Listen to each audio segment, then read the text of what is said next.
The senator from Tennessee.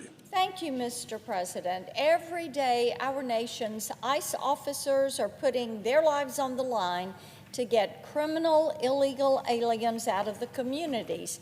And I wanted to see firsthand what they were going through. So this past weekend, I joined a ride-along with ICE agents outside of Nashville.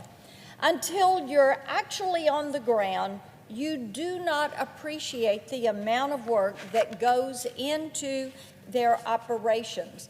They are identifying the criminal illegal aliens. They are finding out where they are, and they're figuring out the safest way to surveil them and also to apprehend them. And it is so much more than a full-time job. As I visited with the agents, what I found out is that nearly every one of them are working 75 and 80 hours a week dealing with some of the worst criminals imaginable. Now, when I joined the agents for the ride-along, they were targeting a criminal illegal alien who had been convicted of child sexual abuse. The agents could see a child on the individual's property, but they could not enter the home because they are not given a warrant. Instead, they have to wait until the criminal comes outside or is in a public space, and then they're able to apprehend him. That's why it is so important that local law enforcement work with our ICE agents. In Democrat cities with sanctuary policies, however, our federal law enforcement is facing an uphill battle.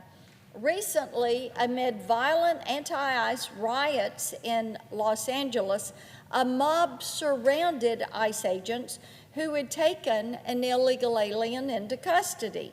Amid the commotion, a group of men jumped out of a van and grabbed the suspect, helping him flee from the agents. According to recent reports, LAPD refused to send out an alert to track down the vehicle. They didn't want to run afoul of LA's sanctuary city policies. What we also know is these ICE agents nationwide have seen a 500% increase in attacks against them. Now, all of this should not be happening in our nation's cities, which is why Congress should do everything that we can to support the ICE agents and work to make America safe again. My CLEAR Act would ensure that state and local law enforcement officials have the explicit authority to assist federal government resources in our immigration enforcement efforts, codifying the 287G program that is absolutely so critical to local law enforcement. I also introduced legislation that would make it illegal to dox federal immigration officials who are working to protect our communities. Last month, Nashville's Democrat mayor did exactly that, handing information about federal law enforcement agents on a silver platter to criminal gangs. Meanwhile, House Democrat leader Jeffries said ICE agents should be unmasked, no matter what it takes, no matter how long it takes. This appalling effort from Democrats comes at the time when, as I said, these agents are facing a 500% increase in assaults. 500%.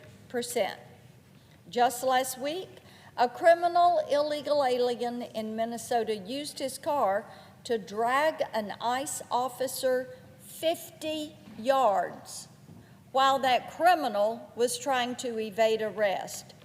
President Trump and Republicans understand that law enforcement deserves our unwavering support.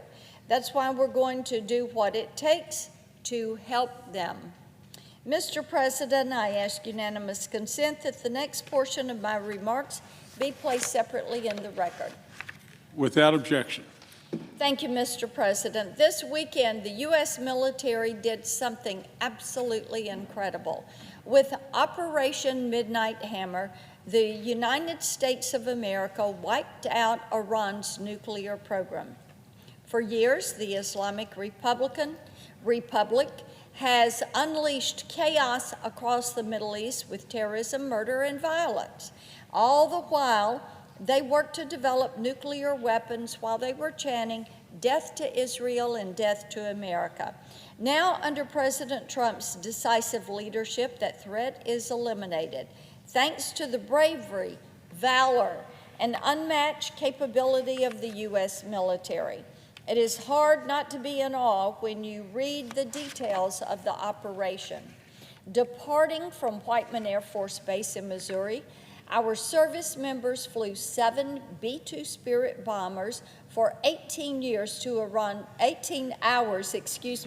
Iran's nuclear sites, dropped more than 400,000 pounds in bunker buster bombs, and returned home with 0 casualties. At the same time, a U.S. submarine under U.S. Central Command launched more than 24 Tomahawk cruise missiles at the regime's nuclear infrastructure.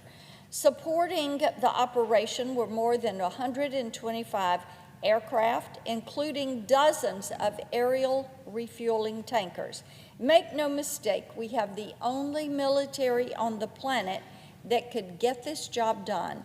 And it's because our brave service members are the greatest fighting force in the history of the world.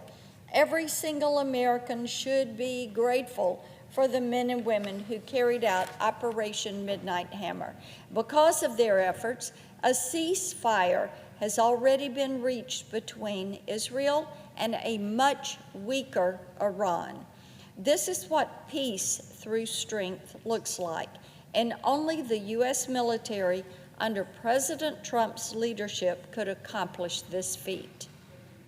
I yield the floor.